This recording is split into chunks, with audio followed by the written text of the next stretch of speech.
السلام علیکم ورحمة الله وبرکاته. یو محترم پوښتنه کړې ده چې زړه مې ډېر غمجن دی، دا څه راوښیي چې هغه زړه مې خوشحاله شي.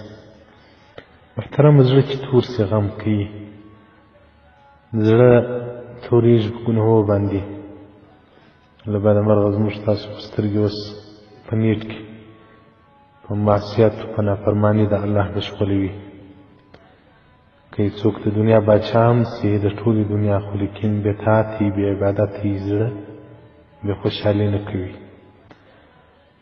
او که څوک ملنګ وي، فقیر وي، درویش دی، خو د الله سره یې تعلق وي، د هغه زړه به خوشحاله وي.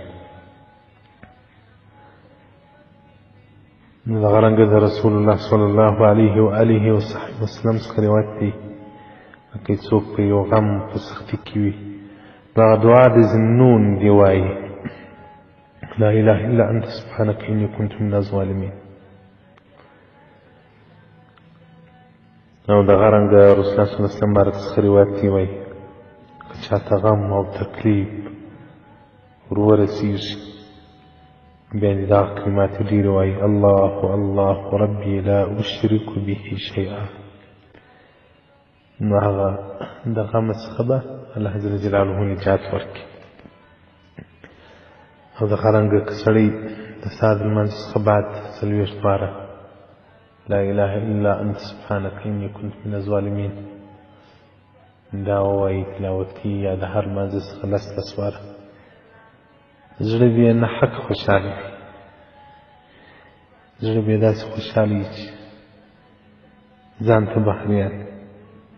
واقعیت زه کله کله ډېر مې طبیعت سمي دا بعضې خپل همعصره ملګري علما مې نظر کړي چې ستا پر شیش باندې طبیعت سم دی. نو کوم زړه چې هغه د غفلت څخه راوځي، هغه بیا خوشحاله وي. کومه غمګیني چې وي، هغه د آخرت په امورو کې، د دنیا په امور باندې نه غمجنه کېږي. کنز العمال جلد 118 حدیث رقم 3419. والسلام علیکم ورحمة الله وبرکاته ومغفرته.